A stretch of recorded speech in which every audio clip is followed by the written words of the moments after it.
Ang mabuting balita ng Panginoon, ayon kay San Lucas.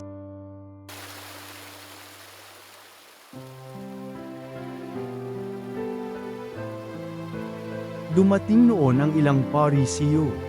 Sinabi nila kay Jesus, "Umalis ka rito, sapagkat ibig kang ipapatay ni Herodes."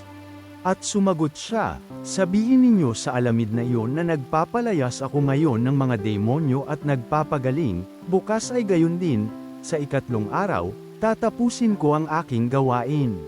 Ngunit dapat akong magpatuloy sa aking lakad ngayon, bukas at sa makalawa, sapagkat hindi dapat mamatay sa labas ng Jerusalem ang isang propeta.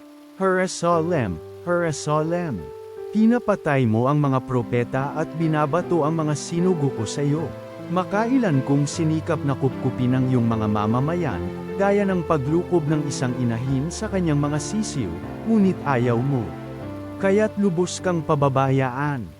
Sinasabi ko sa iyo, hindi mo na ako makikita hanggang sa dumating ang oras na sasabihin mo, pagpalain nawa ang dumarating sa pangalan ng Panginoon." Ang mabuting balita ng Panginoon.